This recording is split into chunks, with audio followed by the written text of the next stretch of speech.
Assalamualaikum warahmatullahi wabarakatuh. Alhamdulillahi rabbil alamin. Wal aqibatu lil muttaqin wa la udwana illa 'alal zalimin. Wassalatu wassalamu ala habibi rabbil alamin. Sayyidina wa habibina wa syafi'ina wa qurrati a'yunina wa maulana Muhammadin wa ala alihi wa sahbihi ajma'in. Amma ba'd, kaum muslimin dimanapun berada, alhamdulillah wa syukur ala ni'amillah. Malam hari ini kembali kita bertemu di media sosial untuk saling mengingatkan, membahas ilmu yang sudah diajarkan oleh para ulama-ulama kita terkait tentang sebuah ratib yang begitu agung, yaitu Ratibul Haddad, susunan Al-Habib Abdullah bin Ali bin Muhammad Al-Haddad radhiyallahu ta'ala anhu wa ardhah.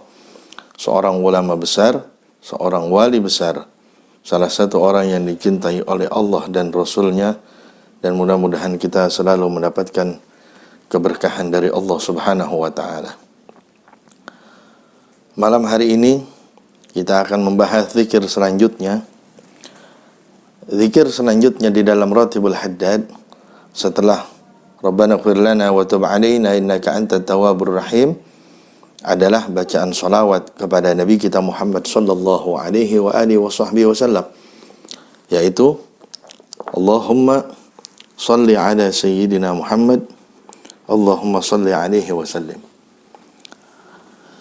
Memang di dalam redaksi Ratibul Haddad tidak menggunakan kata sayyidina, tetapi banyak yang menambahkan kalimat sayyidina.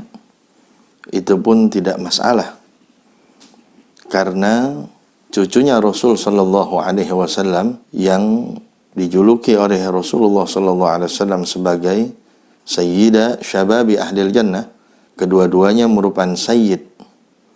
Sayyidina Al-Hasan dan Sayyidina Al-Husain merupakan sayyid, pemimpin para pemuda syurga.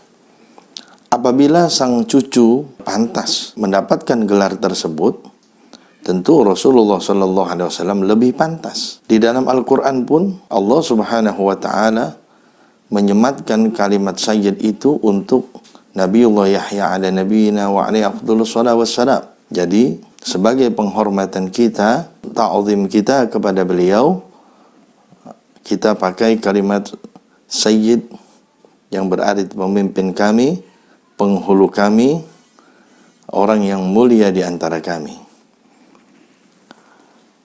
Salawat kepada Nabi sallallahu alaihi wasallam tentu banyak waktu yang harus kita luangkan untuk membahasnya.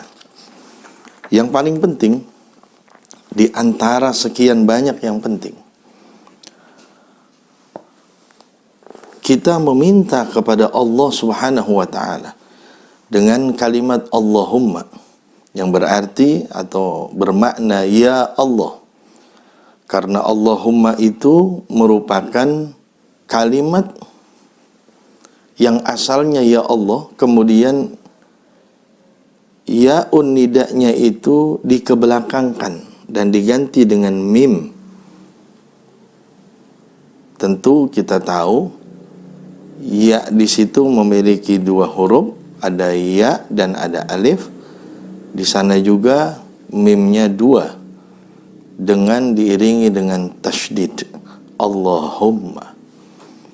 Jadi Allahumma artinya ya Allah, duhai Allah, salli ala sayyidina Muhammad, berikanlah salawat, berikanlah rahmat, keselamatan, keberkahan kepada Nabi kita Muhammad sallallahu alaihi wasallam. Jadi kita meminta kepada Allah yang memiliki rahmat untuk diberikan kepada Sayyiduna Muhammad. Kita tidak mampu membalas jasa beliau, kita tidak mampu untuk membalas kebaikan beliau. Apa yang kita punya untuk membalas jasa-jasa beliau? Karena kita tidak punya, begitu lemahnya kita minta kepada Allah yang maha menguasai segalanya, maha memiliki segalanya untuk memberikannya kepada Sayyiduna Muhammad sallallahu alaihi wasallam. Itu pun kita masih mendapatkan berkah. Di antaranya orang yang bersalawat kepada Nabi sallallahu alaihi wasallam, maka dia mengenalkan ayahandanya kepada Nabi sallallahu alaihi wasallam. Karena orang yang bersalawat kepada Nabi akan disampaikan kepada Rasul sallallahu alaihi wasallam namanya dan juga nama orang tuanya. Jadi beliau kenal dengan orang yang bersalawat kepadanya. Makin banyak, maka semakin kenal beliau dengan orang yang selalu bersalawat kepadanya. Namun aneh memang, banyak di antara kaum muslimin di saat mendengar nama Sayyiduna Muhammad sallallahu alaihi wasallam, mereka tidak bersalawat kepada Nabi. Pahala yang begitu besar, namun itu tidak dikerjakan. Banyak sekali di antara mereka yang hanya sekedar biasa-biasa saja mendengar Sayyiduna Muhammad sallallahu alaihi wasallam. Padahal itu ladang pahala yang begitu besar. 1 kali salawat Allah balas dengan 10 kali. Bagaimana kalau kita 10 kali salawat kepada Rasul? Bagaimana kalau 100 kali? Bagaimana 1000 kali? Dan orang yang ingin dekat dengan Rasul bukan hanya kita. Satu dunia. Banyak sekali yang ingin berdekatan dengan Nabi sallallahu alaihi wasallam. Maka dari itu perbanyak salawat kepada Nabi sallallahu alaihi wasallam. Makin banyak, maka kita akan makin dikenal oleh Nabi sallallahu alaihi wasallam. Kemudian Nabi sallallahu alaihi wasallam bersabda, "Haitsuma kuntum fasallu alayya." Dimanapun kalian berada, salawatlah kepadaku. Fa inna salatakum tablughuni. Maka sesungguhnya salawat kalian itu akan sampai kepadaku.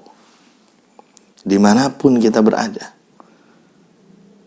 salawat tidak terkait dengan waktu, tidak terkait dengan tempat. Hanya tidak baik, tidak bagus, bahkan tidak boleh di tempat-tempat yang mustaqdzar, tempat-tempat yang hina seperti kamar mandi dan lain sebagainya. Kemudian salawat itu pun tidak bergantung dengan wudu. Jadi kita tatkala memiliki hadas bisa bersalawat kepada Nabi sallallahu alaihi wasallam. Namun yang lebih mulia, yang lebih beradab, sopan, tentu kita bersalawat tidak dalam keadaan hadas, tetapi dalam keadaan berwudu. Kemudian dijelaskan wa an ba'di sahabati radhiyallahu anhum, dan dari sebagian sahabat, semoga Allah meridhai mereka, annahu qala, bahwasanya sebagian sahabat berkata, ma min majlisin yusalla fihi 'ala nabi sallallahu alaihi wasallam, tidaklah satu majlis, di satu majlis dibacakan salawat kepada Nabi sallallahu alaihi wasallam, illa qamat minhu raihatun thayyibah, kecuali akan terpancar dari majlis tersebut bau yang sangat-sangat wangi, bau yang sangat sedap, hatta tablugha ananas sama, sampai bau itu menembus langit. Fataqulul malaikah, malaikat pun berkata, hadhihi raihatu majlisin sulliya fihi 'ala nabi sallallahu alaihi wasallam. Ini adalah bau wangi satu majlis yang di dalamnya dibacakan salawat kepada Nabi sallallahu alaihi wasallam. Apabila kita dekat dengan Nabi sallallahu alaihi wasallam, maka kita dekat dengan kekasihnya Allah Subhanahu wa taala. Apabila dekat dengan kekasih Allah, apakah ada permintaan kita yang ditolak oleh Allah Subhanahu wa taala? Apakah dosa kita tidak diampuni oleh Allah Subhanahu wa taala? kalau kita dekat dengan sang kekasih dan kita yakin betul dalam Al-Quran dan dalam hadis Nabi SAW bahwasanya tidak ada makhluk yang paling mulia, yang lebih mulia, yang lebih terhormat, yang lebih hebat daripada Nabi kita Muhammad SAW dari segi apapun saja, akhlaknya maupun fisik Nabi kita Muhammad SAW. Mudah-mudahan besok akan kita sambung lagi, tetapi mungkin masih dalam pembahasan masalah sholawat, karena ini adalah hal yang sangat mudah kita kerjakan, namun faedahnya sangat banyak kita dapatkan. Mudah-mudahan Allah Subhanahu wa taala selalu memberikan kita dan saudara kita kaum muslimin kenikmatannya, keberkahannya, dan mudah-mudahan doa-doa yang kita panjatkan di dalam malam-malam bulan suci Ramadan segera diijabah oleh Allah Subhanahu wa taala. Wallahul muwaffiq ila aqwamit thoriq. Wassalamualaikum warahmatullahi wabarakatuh.